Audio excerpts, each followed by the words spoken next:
戳你，那这个白逃出的良机。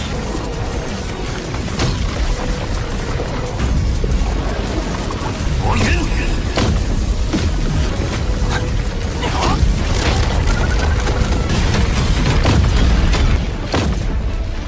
就准备好了。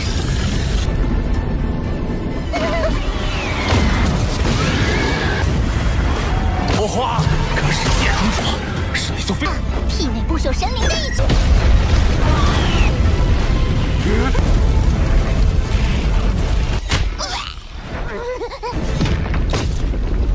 任务完成，撤离。找死！ Halo kalian semua, selamat datang di channel Donghua Master. Bagaimana kabar kalian semua? Mimin harap kalian semua baik-baik saja. Dan pada video kali ini kita akan melanjutkan alur cerita dari serial Donghua Solasar episode ke-173. Dan sebelum kita masuk ke cerita terbaru, mari kita sedikit mengingat cerita sebelumnya, yang dimana pada cerita sebelumnya Lo Feng menghabisi para anggota dari Phoenix Api atas tindakan kejahatan mereka terhadap perbudakan, dan Lo Feng berhasil membebaskan planet Bas serta memburu para komandan dari organisasi Phoenix Api yang beranggotakan 18, yang singkatnya Lo Feng bisa menghabisi mereka semua dengan singkat, dan Lo Feng pada akhirnya menghadapi pemimpin terakhir dari organisasi Phoenix Api yang bernama Pansi bersembunyi di dalam pesawat luar angkasanya, dan Lo Feng pun berhadapan duel melawan Pansi yang berada di ranah dari penguasa sektor, sedangkan Lo Feng masih berada di ranah Master Domain, yaitu tubuh manusianya Lo Feng, dan itu merupakan inti cerita pada cerita sebelumnya. Kalau gitu pun sekarang langsung saja kita masuk ke bagian cerita terbaru. Cerita ini berlanjut dengan pertarungan duel Lo Feng melawan Pansi yang dimulai, yang dalam pertarungan duel itu Lo Feng menggunakan domain pedangnya.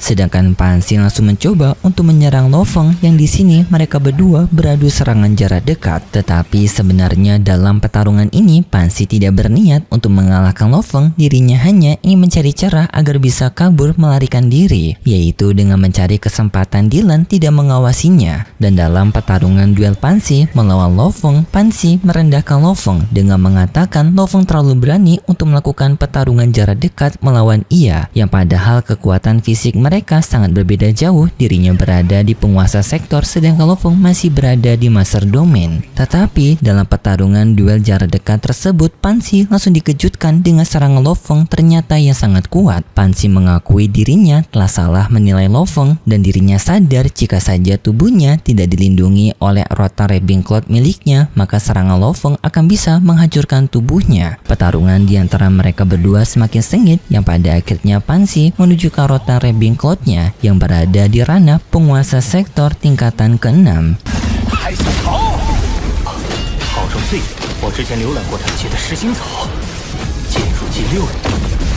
Yang di sana Lo Feng langsung mendapatkan serangan bertubi-tubi dari Rotan Rabbing Cloud-nya Pansi sampai membuat pedangnya Lo Feng patah. Apalagi Rotan Rabbing Cloud tipe yang dimiliki oleh Pansi merupakan Rotan Rabbing Cloud bertipe besi, yang artinya memiliki daya tahan yang lebih kuat. Lo Feng pun juga tidak kalah, ia mengeluarkan Rotan Rabbing Cloud-nya dan terjadilah peraduan Rotan Rabbing Cloud di antara mereka berdua.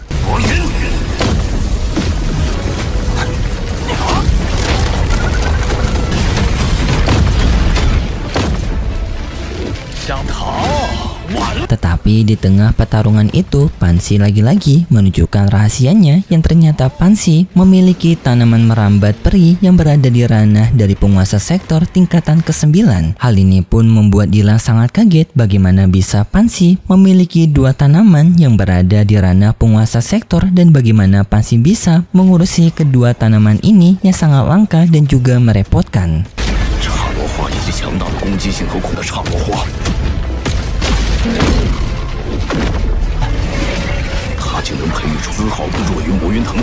Pansy dengan Rotary Picklotnya dan juga tanaman bunga peri mencoba untuk menjebak Lo Feng dengan lilitan bunganya, tetapi Lo Feng langsung meminta bantuan kepada Babata untuk menggunakan pesawat mereka sebagai senjata.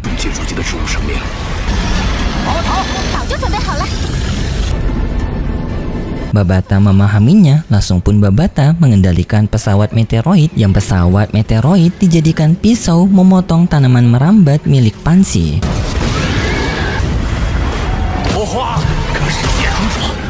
Hal ini membuat Pansy kaget dan Pansy mencoba untuk menjebak mereka lagi dengan tanaman merambat dan juga Rotary Picklotnya, tetapi Babata yang mengendalikan pesawat meteoroid dapat memotong semua tanaman Pansy dan juga digabung dengan pesawat piramidnya Babata menjadi combo yang sangat mematikan.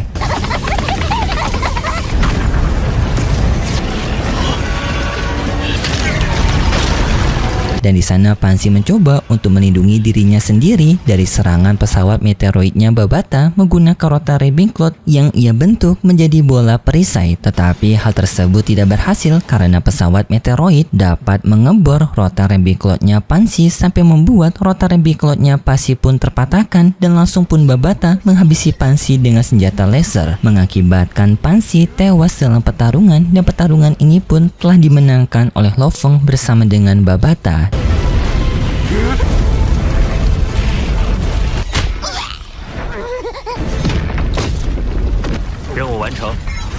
Dan setelah itu Lo Feng mengambil cincin penyimpanannya Pansy. Lalu pun Lo Feng bersama dengan rombongannya pergi dari sana menggunakan pesawat meteoroid. Dan di tengah perjalanannya Lo Feng memeriksa harta yang dimiliki oleh Pansy, dan di sana Lo Feng bisa menemukan sebuah harta yang berharga, sebuah tempat penyimpanan air yang dimana air ini merupakan air budidaya yang kata Babata bisa meningkatkan budidaya dari Rotary Picklot. Lo Feng yang mendengar itu pun sekarang sadar mengapa Pansy sebelumnya bisa membudidaya dua tanaman merambat sampai berada di ranah penguasa sektor. Ternyata alasannya karena cairan budidaya ini.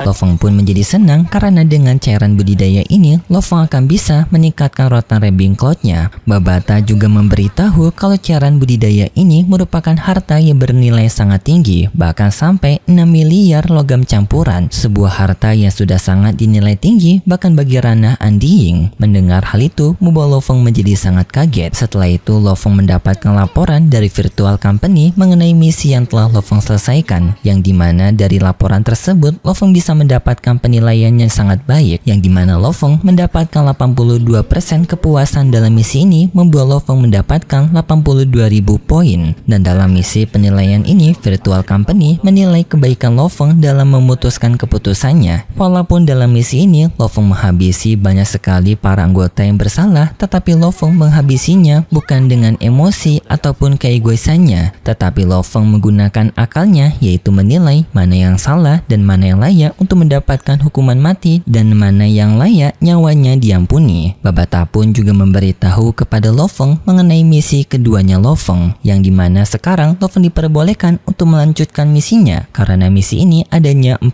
tingkatan. Tingkatan 1 telah Lo Feng selesaikan, kini Lo Feng masuk ke tingkatan kedua. Babata pun mulai menjelaskan data-data mengenai misi kedua, yang dimana misi kedua ini berhubungan dengan sebuah wilayah yang disebut sebagai benua siluman darah ataupun wilayah Dutian, yang dimana wilayah itu selama 100 tahun sekali mereka melakukan sebuah ujian yang kejam, yang dimana mereka mengumpulkan banyak jenius untuk melakukan pertarungan Battle Royale yang dapat bertahan, maka ia akan lulus menjadi pasukan elit dari benua siluman darah. Seperti dari 10 miliar peserta hanya akan diambil 100 saja. Artinya kompetisi ini mengorbankan nyawa yang sangat banyak. Dari 10 miliar hanya diambil 100 saja. Yang dalam misi ini sebenarnya ada 2 tujuan. Babata mengatakan satu tujuan merupakan sebuah planet yang memiliki peserta 10 juta peserta dengan tingkatan ranah bintang, yaitu dari 10 juta peserta tetapi hanya diambil 10 saja. Sedangkan planet lainnya memiliki 100 miliar peserta yang berada di ranah star travel tetapi hanya akan diambil 100 saja. Lo Feng juga tidak bisa menyelamatkan kedua planet ini karena jaraknya yang sangat jauh. Lo Feng hanya bisa memilih satu. Lo Fong pun memutuskan untuk memilih planet yang kedua, yaitu planet yang memiliki peserta 100 miliar. Yang lalu pun mereka pergi ke planet tersebut. Di sana Dylan bertanya kepada Lo Fong kenapa Lo Fong memilih planet ini, padahal planet 10 juta peserta merupakan tingkatan bintang, sedangkan 100 miliar ini merupakan star travel. Lo Fong mengatakan hal ini ada hubungannya dengan masa lalunya Lo Fong.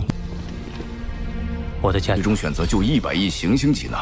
我知道死亡是多么。 Yang dimana planetnya Lo Fong dulu juga merupakan planet kecil yang selalu ditindas, tidak memiliki banyak orang kuat tetapi memiliki daya hidup yang sangat banyak. Dan Lo Fong juga menganggap 100 miliar nyawa itu lebih penting daripada 10 juta nyawa. Kemudian pun kita berpindah ke planet yang menjadi tujuan Lo Fong. Di sana terlihat para anggota dari benua siluman darah. Mereka telah melakukan misi mereka untuk melakukan seleksi 100 miliar peserta yang akan diambil 100 saja. Dengan di sana adanya seorang pengawas yang mengawasi mereka, dan pengawas itu pun menyuruh kepada para peserta 100 miliar untuk langsung melakukan pertarungan, dan mereka yang tersisa sampai 100 orang maka mereka akan lulus dalam ujian ini. Para peserta yang takutan, mereka tidak memiliki pilihan lain dan mereka pun mulai saling bertarung satu sama lain. Lo Fong yang telah sampai di planet tersebut juga, ia merasa jengkel dengan apa yang telah dilakukan oleh pihak dari benua siluman darah. Mengorbankan 100 miliar orang hanya untuk mencari prajurit terkuat itu merupakan tindakan yang kejam. Dylan menjawab hal ini karena Kaisar Siluman Darah ingin mencari prajurit terkuat dengan melakukan seleksi yang sangat ekstrim seperti ini. Lo Fong yang tak menerimanya langsung menggunakan cincin penyimpanannya, yang langsung pun cincin penyimpanan tersebut mengambil 100 miliar peserta yang sedang saling bertarung langsung masuk ke dalam dunia penyimpanan.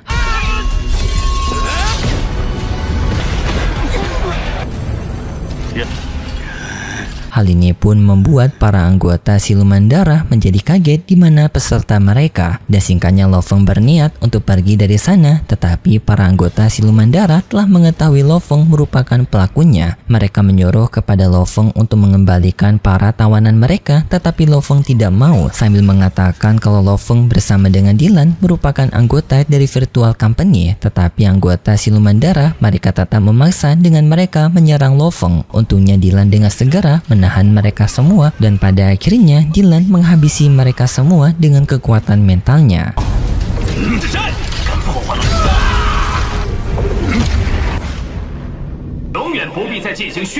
Dan setelah itu Lo Fong pun berbicara kepada para tawanan yang telah Lo Fong selamatkan, dengan Lo Fong memberitahu kepada mereka semua bahwasanya mereka semua sekarang telah terbebas dari anggota siluman darah dan mereka akan mendapatkan pengurusan dari virtual company untuk mendapatkan kehidupan yang lebih layak dan tidak akan lagi menjadi tawanan siluman darah. Mendengar hal itu membuat seluruh orang di sana menjadi sangat senang. Singkatnya Lo Fong pun mendapatkan laporan misi keduanya yang mendapatkan persentase kepuasan sampai 90%, yang artinya membuat Lo Fong bisa lanjut ke misi ketiganya, dan misi ketiganya pun mulai dijelaskan kepada Babata, tetapi sayangnya setelah itu ceritanya bersambung. Tetapi intinya misi ketiga masih ada hubungannya dengan benua siluman darah, dan berikut cerita selanjutnya di minggu depan besok. Pada cerita selanjutnya kita diperlihatkan dengan Lo Fong yang telah sampai di tempat dari kekuasaan benua siluman darah, yang di sana Lo Fong akan mengadili 21 anggota dari siluman darah atas tindakan kejahatan mereka. Tetapi Kaisar Siluman Darah mencoba untuk membujuk Lo Fong agar tidak mengorbankan bawahannya, terutama 2 bawahan dari 21 bawahannya, karena 2 bawahan dari Kaisar Siluman Darah berada di ranah Undying, dan Kaisar Siluman Darah tidak ingin kehilangan 2 Undyingnya. Jadi ia mencoba untuk melembutkan hatinya Lo Fong agar Lo Fong tidak memberikan hukuman mati kepada 2 bawahan Undyingnya, dan Lo Fong pun telah memutuskan pilihannya. Tetapi setelah itu kita langsung berpindah dengan Lo Fong yang mendapatkan kabar berita mengenai keluarga Lo Fong yang telah melakukan tindakan kejahatan, dan tadi sangka-sangka orang tersebut adalah ayahnya Lo Fong sendiri. Yang Lo Fong mendapatkan kabar bahwasanya ayahnya Lo Fong telah melakukan tindakan kejahatan menewaskan orang lain.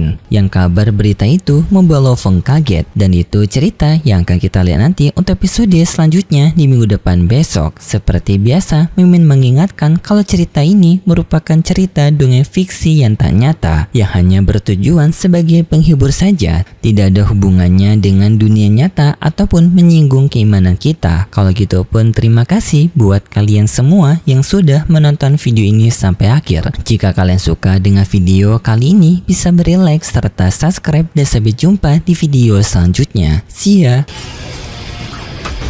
到时候我戳了你，那这个白。